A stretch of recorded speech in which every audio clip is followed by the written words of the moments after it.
اعوذ باللہ من الشیطان الرجیم۔ میں پناہ مانگتا ہوں اللہ کی شیطان مردود سے۔ بسم اللہ الرحمن الرحیم۔ اللہ کے نام سے شروع جو نہایت مہربان رحم والا۔ وَلَوْ يُؤَاخِذُ اللَّهُ النَّاسَ بِظُلْمِهِمْ مَا تَرَكَ عَلَيْهَا مِن دَابَّةٍ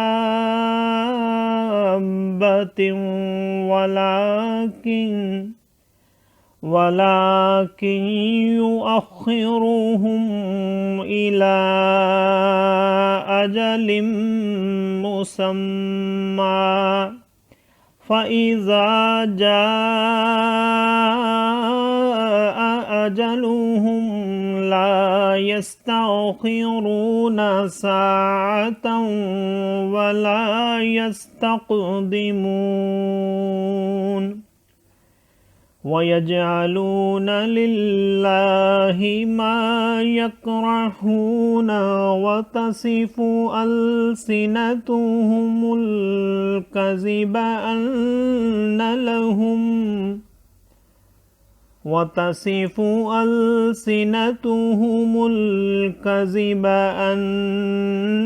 لَهُمُ الْحُسْنَى لا جرم أن لهم النار وأنهم مفرطون تالله لقد أرسلنا إلى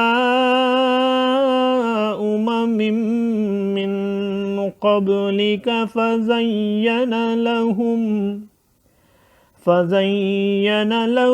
الشيطان أعمالهم فهو وليهم اليوم ولهم عذاب أليم وما أنزلنا عليك الكتاب إلا لتبين لهم الذي اختلفوا فيه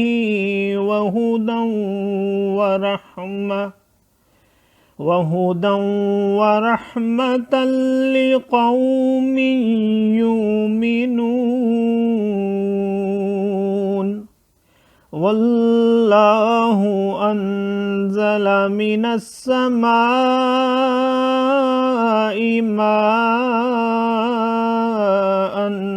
فأحيا به الأرض بعد موتها إن في ذلك لآية لقوم يسمعون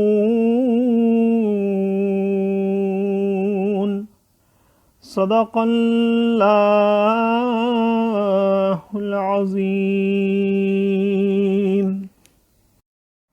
اور اگر اللہ لوگوں کو ان کے ظلم پر گرفت کرتا تو زمین پر کوئی چلنے والا نہیں چھوڑتا، لیکن انہیں ایک ٹھہرائے وعدے تک مہلت دیتا ہے، پھر جب ان کا وعدہ آئے گا نہ ایک گھڑی پیچھے ہٹیں نہ آگے بڑھیں، اور اللہ کے لیے وہ ٹھہراتے ہیں جو اپنے لیے ناگوار ہے، اور ان کی زبانیں جھوٹوں کہتی ہیں کہ ان کے لیے بھلائی ہے، تو آپ ہی ہوا کہ ان کے لیے آگ ہے اور وہ حد سے گزارے ہوئے ہیں۔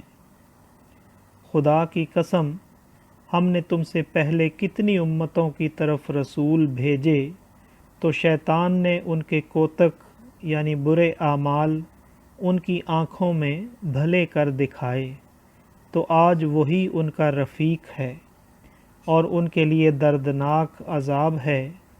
اور ہم نے تم پر یہ کتاب نہ اتاری مگر اس لیے کہ تم لوگوں پر روشن کر دو جس بات میں اختلاف کریں، اور ہدایت اور رحمت ایمان والوں کے لیے۔